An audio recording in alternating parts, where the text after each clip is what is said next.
بسم الله الرحمن الرحيم إخواني إذنكم رالي بل نوصل لهذا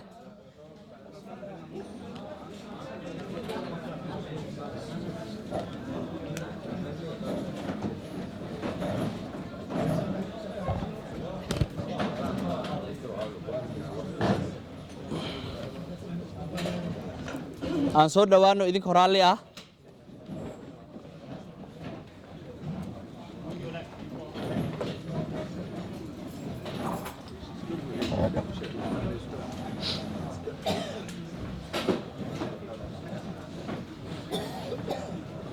waxaa codsi naga ah marka hore idinka raalli ah telefoonada waxaan jeclaan lahaynay haddii aad inoo damin kartiin waa is okay haddii kalena silent inaad ka dhigtaan idinka raalli ah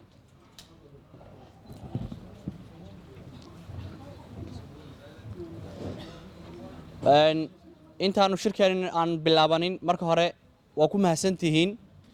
sida wanaagsan ajiibka leh oo yacni aad nooga ajiibteen inaad ka soo qayb gashaan shirkaani khaasatan waxaan u mahad celinayaa odayaasha sharafta leh Soomaaliyeed oo iyagana ajiibay inay naga qayb qaataan shirkaani marka hore shirkaani qodobo badan aan ku soo qaadanaynaa dad badan baa ka hadli doona akhyaar culamaa u diin haween isugu jira waxaan jeclaan lahaa marka ugu horeyso in aan bilaabano waxaan kaloo intaan bilaaban ka hor aan aad iyo aad aan idinkaga codsanaynaa haddii mar shirkan oo inoo bilowdahay in aan intaan yaray karno aan yarayno dhaqdhaqaaqa badan si habsami u socodka shirkan uu inoogu wanaagsanaado waa mahadsantiin cilado yaraa iska jira anigu waan cod dheer ahay laakiin waxaa laga yaabaa dadka kaloo hadlaya codkooda inaad maqli weysaan maxaa yeelay farsamo xumo yaraa iska jirta oo hoolka ka jirta oo ah dhinaca sameecadaha ku saabsan waxay ahayd in maxay ahayd tood qofka isagoo hoos u yara hadlaya uusan daalin oo codkiisana aad maqashaan laakiin dhib ma laha dadka hadli doon waxaan ka codsanaynaa inay si codkooda loo maqlahay iyaguna ay codkooda kor inoogu qaadaan dadka kalena ay u maqlaan marka hore waxaan ku furanaynaa aayadaha quraanka kariimka waxaana inoogu furi doona sheekh maxamed حاجي داود فليتفضل مشكورا شكرا محمد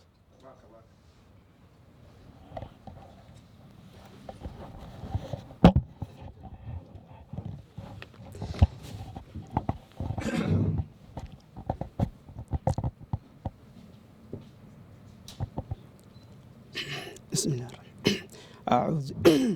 أعوذ بالله من الشيطان الرجيم بسم الله الرحمن الرحيم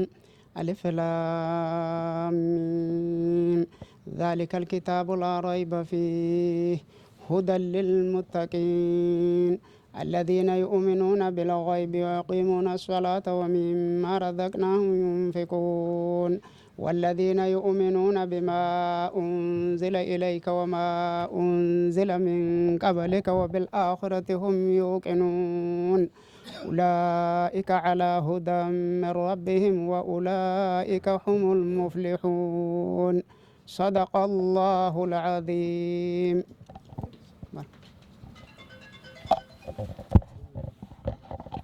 أجر يا حسنات أن لسوكو بكر إلهي أنك وضسي دمانتين آياتها قرآن الكريم أن هذا نوحا إنوغو حكسان دونا أن عبد الرحمن مصطفى إبراهيم oo warbixin kooban naga siin doona ulujeedka halkaan aan u fadhino maanta dabcan isaga ayaan ka warsugaynaa inuu warbixin kooban oo guud oo inaga siiyo sababaha halkaan isku keenay iyo ulujeedka halkaan aan u fadhino cabdiraxmaan falyatafadal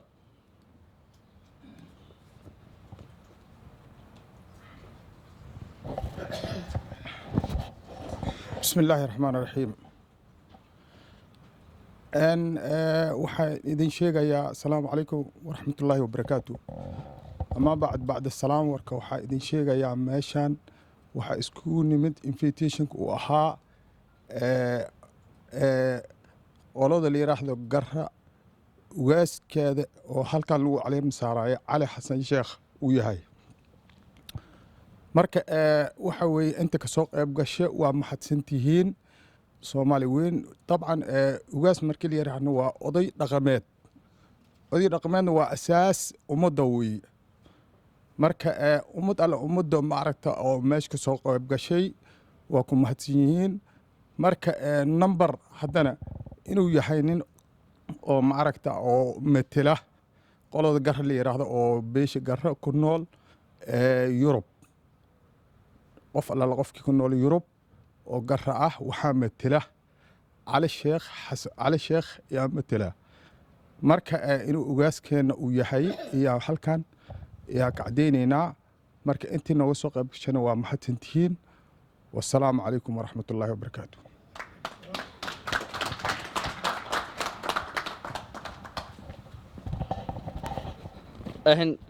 aad iyo aad u mahadsan yahay cabdiraxmaan mustaf ibraahim runtii daqiiqado badan aan ugu talagalnay laakiin wuu ku mahadsan yahay soo koobitaanka oo noo soo koobay ulujeedka halkan aan isugu imaanay haddii mar labaad aan ku celiyo waxa waaye in aan beeshii garre oo maamul guud ay ku midaysan yihiin oo yacni qaaradda yurub in meeshaani aan isugu imaanay suldaankooda amba malaaqooda amba ugaaskooda amba boqorkoodana kolley dadkaani uu ku dhex jiro waa aad arki doontiin hadda ma ka sii hordhacay waxaan kaloo ku soo dhowaynayaa yuusuf guddoomiyaha jaaliyadda beelweynta digil iyo mirifle yuusuf muumin mayow oo kelmado halkan ka jeedin doono falyatafadal guddoomiye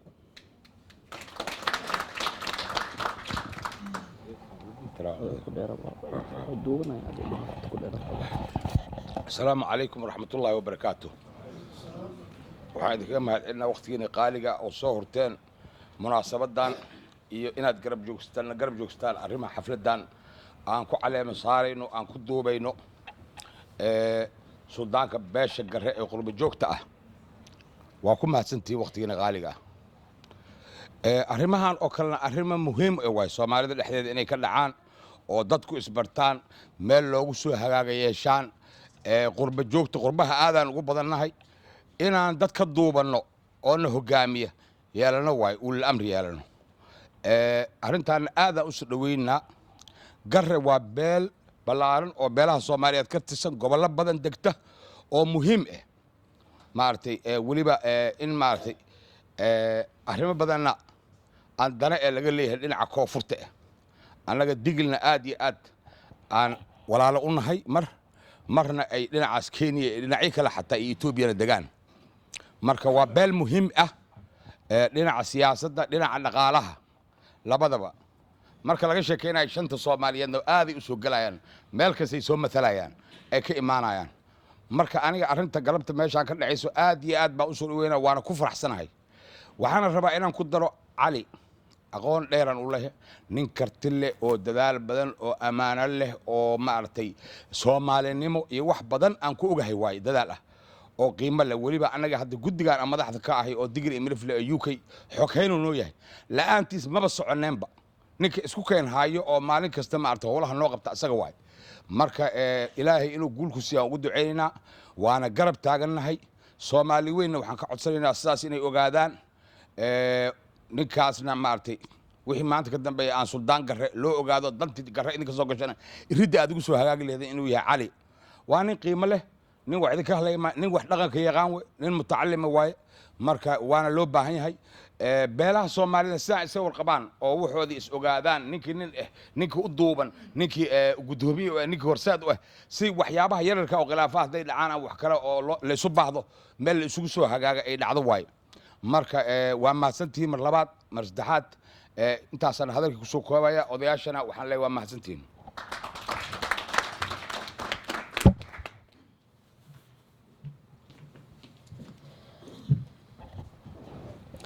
aad iyo aad u mahadsan yahay guddoomiyaha jaaliyadda beelweynta digil iyo mirifle yuusuf muumin mayow kelmadihii koobnaa uu halkan ka jeediyey iyo mudnaanta ay leedahay isku duubnaanta iyo in la helo soomaaliya maanta cid laga dambeeyo qolo walbaba yani cid laga dambeeyo ilan islaxyaacu waad dareemi kartii maanta 20 sano meesha uu na gaarsiiyey haddii qolo walbaba hoggaan iyadoo ay ku meedaysantaho raalli ay ka tahay mar hore la heli lahaa soomaaliya waxaan filayaa in arrinteedu intaan dhan aysan soo gaari lahaynba aad u mahadsan yahay waxaa inoogu xiga sheekh aadan macalin caliyow oo halkan isagana ka mid ah odayaasha soomaaliyeed halkan isagana aan ku martaqaadnay oo kelimado kooban isaguna halkan ka jeedin doono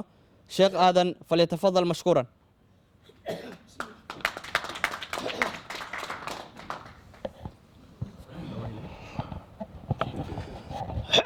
بسم الله الرحمن الرحيم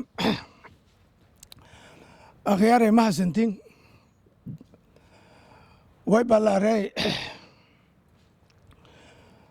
ميل ولب أو لنسكو كويو ويبالا تا يعني قيب أو أنقاره كل بحفلدان وراي نوك إيدن والدعاء الدردار هذا الكلام مس سياسة كل مورد يا ما سيدو ولا كان يوسف بحري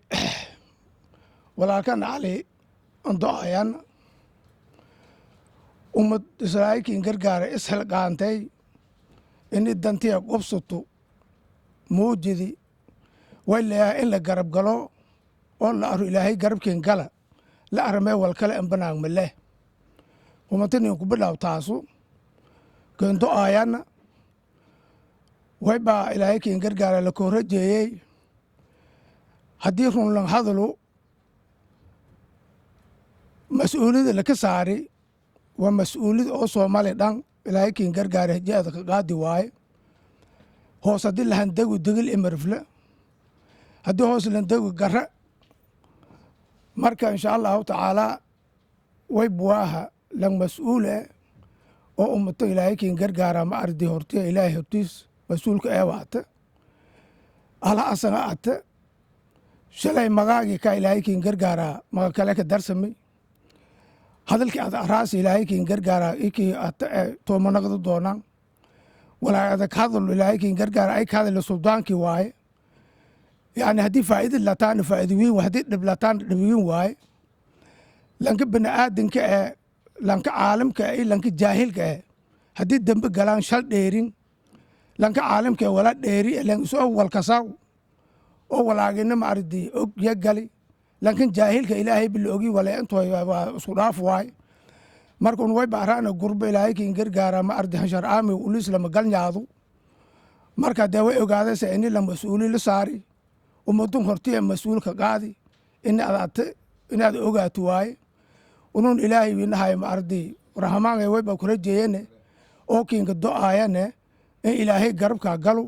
mas'uuliyad waay mas-uuliyadana haddee ilaahay kiin gargaara aakhira waa la su'aale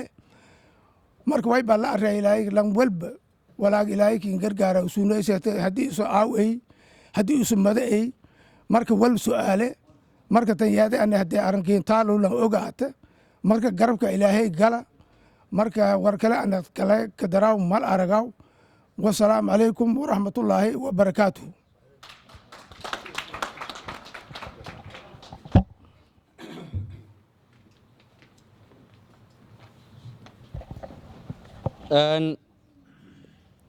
sheekh eedan macalin caliyow eedeeda aan mahadsanyahay runtii sheekh eedan kelmado kooban u sakajeedii meeluun mudaantii mudaan wiinanin layin marka jazaaka allahu khayra sheekh eedan way kaloo ku mid ayaa guddiga jaaliyadda digil iyo mirifla soomaaliya dabcan way bataawe maay maxaa tiriyu dad badan la ku yaabo in iyo indhoha teegahayaan laakiin raalli ahaada inta badan maxaa tiriga inta isla wada goradaan maxaa tiriga ka wada doona insha allah biidni illahi kariim haddana waxaa inoogu xiga cabdiraxmaan maxamed macalin ex xildhibaan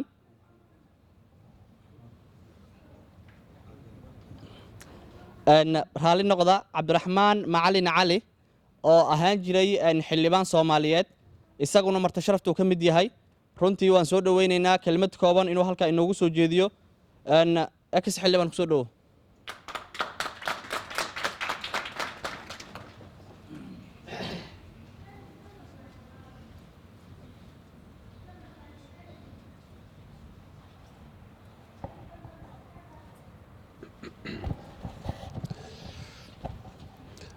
بسم الله الرحمن الرحيم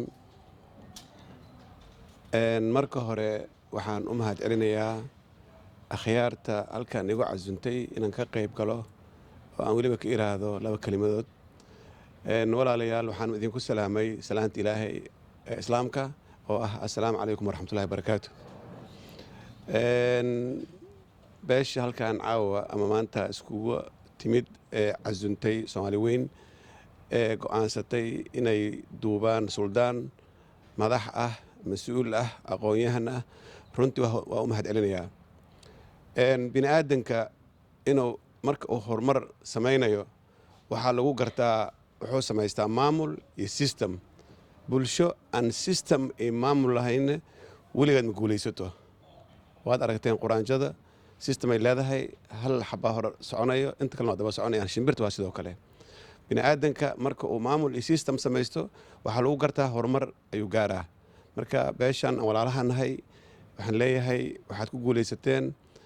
ilaahayna waxaan ka rajaynayaa maaragtay inuu khilaaf dhexdiina ka dhalinin waxaad ku guulaysteen system aad ku midaysan tihiin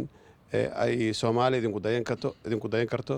marka horta taas waa idinku mahad celinayaa waana idinku waxaan leeyahay congratulation marka labaad beel ahaan midda aniga aan ka soo jeedo dhalasho aan iyo beesha halkan muxuu ahay samaysatay suldaanka waa dad aan la kala garan xataa aragtidooda waa isku dhaqan waa dad timo waaweyn timaa xulba marsada geeley ah marka aniga lafteyda haddiisan hadlin ma kala garto runtii waa dad walaalo ah oo diris ah isku dhaqan ah si gaar ah ayaa runtii ii taabtaan aan u jeclahay oo runtii aan maaragtay u ixtiraamaa oo agteydana way ku weyn yihiin runtii maasha allah marka inaan ka qayb galo meel lagu duubay suldaan beeshaan ah inaan ka qayb galo si waxay ii tahay sharaf iyo wax fiican oo wanaagsan ayay ii tahay runtii hadal badan ma ku talagelin waxa kaliya aan leeyahay waxa waaye ninkaas aad maanta doorateen aqoon-yahanka ah reer magaalka ah ilbaxa ah dadka isku soo jiida aan ka shaqayno xumaanta intaan ka aqaano garab hala siiyo hala wanaajiyo hala saxa garbaha loo noqdo intaasaan ku dardaarmayaa waxaan u rajaynayaa guul insha allah waa mahadsantiin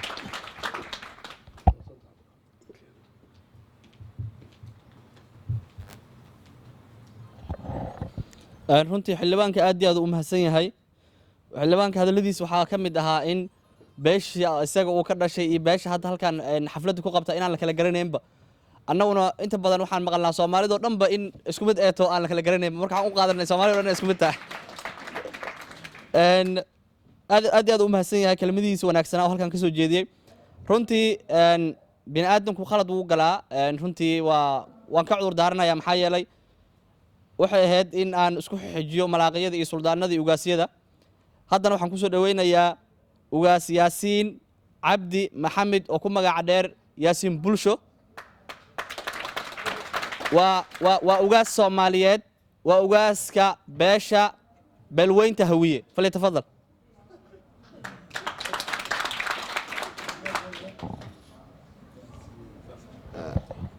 السلام عليكم ورحمة الله وبركاته هور سومالها نولاتو